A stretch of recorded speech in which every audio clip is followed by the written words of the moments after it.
So one of the first things we need to do for this problem is to find the function that gives the power or the rate of energy consumption for all times after the beginning of 2006.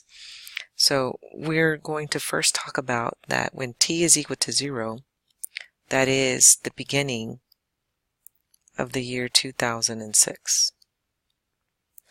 We also know that at our initial time we are actually using 7,000 megawatts. So far for our equation, we would say something like power is equal to 7,000 e to the k, which we need to go find out, and then t. So we need to fill in everything that we need for this particular equation. So what we do know is that after a year,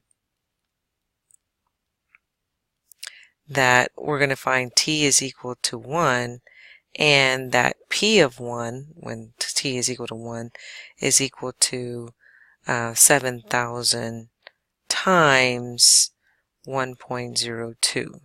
That 0.02 is actually our 2% per year that we're talking about. So if we want an increase, we actually have the original plus our 2% increase.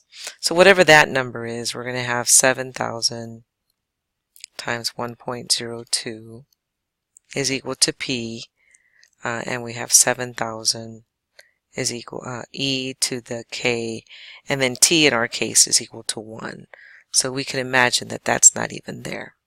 Now we can solve our equation for k, and I'll let you do that and make sure we store it, but we should get approximately 0.0198. So make sure you store that in your calculator. So now that we know what k is, we know that p, our equation will be p is equal to 7,000 e to the k, which we already know, times t. So this is part A. For part B, we need to find the total amount of energy used during the year of 2010. So one of the things that we need to do in order to figure that part out is to realize that when t is equal to 0, we were at the beginning of 2006. That was the actual year. So when t is equal to 1, from 0 to 1 was the usage for the entire year of 2006. So between 1 and 2 was 2007.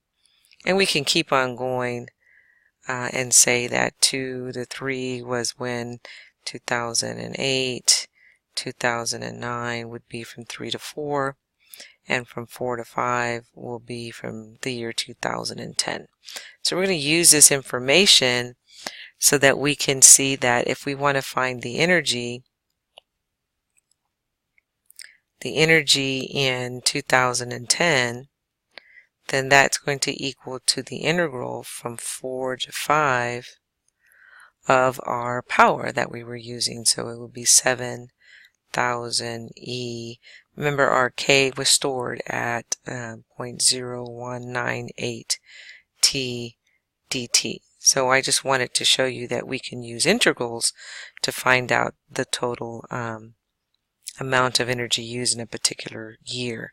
So to remind you, I would take the 7,000 on the outside. I'm taking the integral of e to the kt dt. So remember, I need to bring an extra k. So that means I have to put a k on the outside. The integral from 4 to 5. And then now we can evaluate this at 7,000 k over k e to the kt evaluated from 4 to 5. And I'll let you go ahead and do that. You should be able to see that you're going to get there 7,000 over k e to the 5k minus e to the 4k. And I found that to be approximately 7,652.5 mega kilowatts per year. Alright, so that answers part B.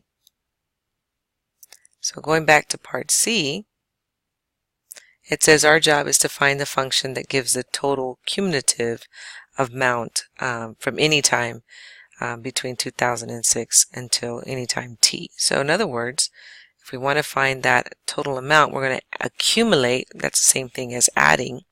So for part C, we're going to do our total energy is going to be the accumulation from 0 to t of our 7,000 e to the k, and I'm going to call it x so I won't get confused with that plugging in that t thing. So dx. So remember, x is just going to be our integral variable.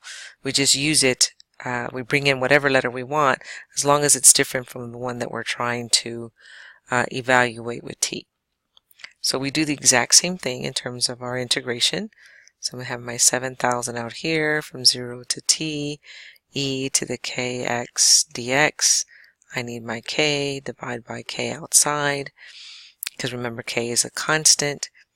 So we're going to find that this is 7,000 over k, and then we're going to evaluate e to the kx.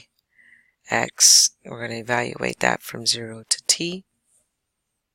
So doing the math for that, we're going to find 7,000 over k, e to the kt minus e to the k times 0. Now be careful, we usually try to make those zeros not count, but in this case, this equals to 1. So our final answer is going to be that we can find the total energy, 7,000 over k, e to the kt minus 1. So if we know what t is, because we know what k is, but if we knew what t was, then I can tell you how much they have accumulated of total energy that the city of Denver has used. So I'm going to just put this as total energy like that. And that concludes this video.